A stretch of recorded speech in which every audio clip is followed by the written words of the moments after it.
Hi friends, welcome to my channel Sanjay academy. अगर आप लोग सीटेट की तैयारी करते हैं तो आपके लिए ये वीडियो बहुत ज़्यादा हेल्पफुल होने वाला है, क्योंकि मैं आज आपको एक ऐसी बात बताऊंगा, आप भी जानते होंगे कि जो आपके लिए बहुत ज़्यादा बेनिफिट कर सकती है आपकी तैयारी करने के लिए। देखिए, चाहे आप सीटेट पेपर फर्स्ट की तैयारी कर रहे हो या सेकेंड पेपर की तैयारी कर रहे हो, किसी भी पेपर की तैयारी कर रहे हो, ये जो टॉपिक है आज हमारा DP जो आती है CDP, जो कि 30 मार्क्स की आती है, इससे रिलेटेड है। ठीक है, मैं इसके बारे में आपको कुछ टिप्स देना चाहूँगा। अगर आप मान लेंगे तो आपको फ़ायदा ही होगा। अगर आपने एक दो बार सीटेट दिया होगा या आपका ने पेपर देखा होगा तो आपको भी ये बात पता होगी। देखिए, मैं आपको ये चीज़ बताने वाला हूँ कि चाहे हिंदी हो आपकी, इंग्लिश हो, मैथ हो, साइंस हो, ये तो सब्जेक्ट में ठीक है, लेकिन जो CDP होती है, CDP की जो टर्मिनोलॉजी होती है, एक एक वर्ड्स जो होता है उसकी जो ट्रांसलेशन होता है वो बहुत ज़्यादा मल्टीपल हो जाता है। मतलब एक ही वर्ड्स का जो अनुवाद है वो अलग अलग शब्द में हो सकता है। अगर मान लीजिए आप हिंदी में तैयारी कर रहे हैं, कोई बात नहीं, अब हिंदी में आपने जैसे इसके फोल्डिंग वर्ड है, भाई गोट्सकी ने दिया था, तो इसके फोल्डिंग की आपने अगर हिंदी पाठ याद कर ली, ठीक है, दैट्स ओके।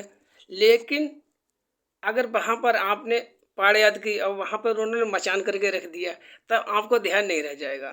ठीक है, अभी तक के जो पेपर हुए हैं उन्होंने उनमें मैंने ये देखा है कि जो इसके फोल्डिंग है, इसकी हिंदी क्या क्या आई है। देखिए, इसकी फोल्डिंग को इन्होंने पाठ भी अनुवाद किया है, मचान भी अनुवाद किया है, ढांचा भी अनुवाद किया, और आलम्बन जो अभी जनवरी 2024 में भी पेपर हुआ था, इसमें इसके फोल्डिंग की जो हिंदी आई थी वो आलम्बन करके आई थी। इसी प्रकार से ईगोसेंट्रिक है, जैसे ईगोसेंट्रिक की हिंदी आत्मकेंद्रित है, स्वकेंद्रित है, और हो सकता है एग्जाम में वो कुछ और ही बना दें। तो इसके लिए आपको कुछ वर्ड्स होते हैं, लिमिटेड वर्ड्स, इनकी आपको इंग्लिश में ही इनको आप ध्यान रखिएगा। ठीक है, जिससे आपको कोई कन्फ्यूजन नहीं होगा। अगर इंग्लिश में आपको याद है ईगोसेंट्रिक तो ईगोसेंट्रिक ही रह जाएगा। इसके लिए कोई भी चीज़ रिप्लेस इंग्लिश में एक ही मीनिंग होगा। जैसे जीन पियाजे हैं, सभी ने अभी पढ़ी होंगी अवस्थाएं, नहीं पढ़ी होंगी तो आगे पढ़ेंगे। देखिए, जीन पियाजे ने 4 अवस्थाएं दी थी जिनको हम SPCF कहते हैं। ठीक है, अब इन अवस्थाओं के नाम हिंदी में इतने 2-2, 3-3 तक मिले हैं। एक किताब नहीं उठाओ अगर तो उसमें कुछ नया ही ट्रांसलेशन मिल जाता है। लेकिन इंग्लिश में अगर जैसे yes for sensory motor stage, P for pre operational stage, C for concrete operational stage, F for formal operational stage, अगर ये मैं आपने इंग्लिश में एक बार इनको ध्यान कर लीजिए, याद कर लीजिए, तो आपको इनको चेंज नहीं होने वाली। तो मैं ये आपको बताना चाहता हूँ, चाहे आप इंग्लिश मीडियम के हैं तब तो आपको इंग्लिश में याद ही होगा, हिंदी मीडियम के हैं तब भी आप थोड़ा सा ट्राई कीजिए, प्रयास कीजिए कि कुछ गिने चुने वर्ड्स हैं इनको आप इंग्लिश में ही ध्यान रखिए, जिससे आपको फ़ायदा मिले। क्योंकि पेपर बहुत ज़्यादा लेंथी होता है। अगर आपको वर्ड्स का मतलब ही समझने में टाइम लग रहा है, तब आंसर देने में और ज़्यादा टाइम लगेगा, जो कि बहुत ज़्यादा टाइम टेकिंग प्रोसेस हो जाएगी। अगर आप जैसे डिसलेक्सिया है, डिसलेक्सिया एक बीमारी होती है, लेकिन डिसलेक्सिया की जो हिंदी है वो पठन वैकल्य एक बार आई थी और एक बार और कुछ आएगी। तो इन चीज़ों के बारे में आप अगर इंग्लिश टू इंग्लिश याद कर लेंगे तो आपके लिए फ़ायदा रहेगा।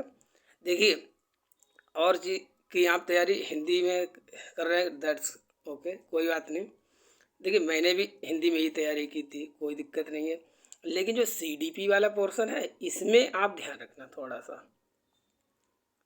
इससे आपको फ़ायदा ही मिलेगा और आपके पेपर को करने की स्पीड बढ़ जाएगी। अगर आपके इंग्लिश के टर्म जो होंगे, अगर उनकी आपको मीनिंग ज़्यादा अच्छे से क्लियर रहेगा।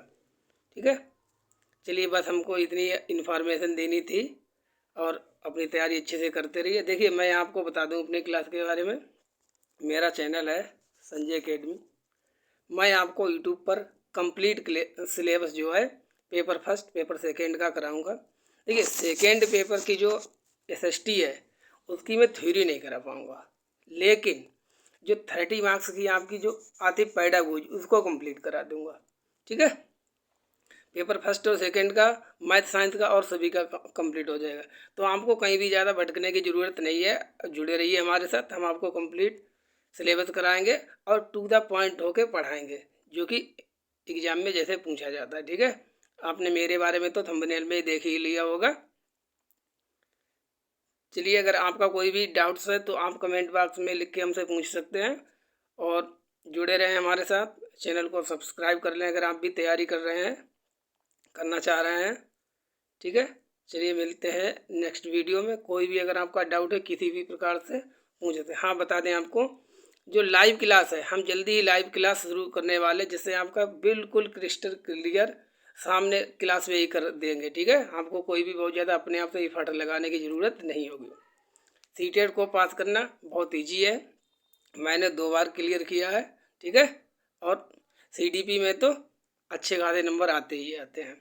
और पैडागोजी, सीडीपी प्लस पैडागोजी, अगर आपने सीडीपी प्लस पैडागोजी को भी अच्छे नंबर से कर लिया, ठीक है, तब आपका सीटेट 90 प्लस तो आने ही है, चाहे आपका थ्योरेटिकल वाला थोड़ा पोर्शन सब्जेक्ट वाला कम भी हो। लेकिन अगर आपकी सीडीपी अच्छी है और सीडीपी प्लस पैडागोजी। चलिए 6 मिनट होने वाले हैं, इगोसेंट्रिक हो गया। हाँ, एक और आपको बताएं, लॉरेंस कोलबर्ग ने स्टेज दी थी, लेवल दिए थे, उनमें भी यही दिक्कत है, प्रॉब्लम्स है हिंदी में, क्योंकि उसकी भी जो हिंदी है जाने कितने कितने लेवल को क्या क्या लिख दिया है, और जो स्टेजेस हैं उनको भी अलग अलग हिंदी में ट्रांसलेट। तो आपको हिंदी में भी ध्यान रखना है, लेकिन हिंदी में एक से अधिक हो जाता है। अगर इंग्लिश में आपने याद कर लिया तो आपको एक ही याद करना, आपका काम ईजी ही हो जाएगा। विराम की मर्जी है, आप जैसा करें। ठीक है, मैं तो बस आपको एडवाइस दे रहा हूँ, फिर आप मान लेंगे तो आपको फ़ायदा होगा, नहीं माने तो आपकी इच्छा। ठीक है, मैं कोई भी यहाँ पर मिस इन्फॉर्मेशन आपको नहीं देने वाला हूँ। ठीक है, मिस गाइड नहीं करने वाला हूँ, ना ही कोई मैं बहुत बड़े ज्ञानी हूँ। ठीक है, जो मेरे पास है वो दे रहा हूँ, आपको बता रहा हूँ, दैट्स ओके। अगर आप तैयारी करना चाहते हैं तो हमसे जुड़ सकते हैं, और जल्दी हम लाइव क्लास लेके आएंगे। ठीक है, चलिए वीडियो को यहीं पर कंप्लीट करते हैं। Thank you for watching.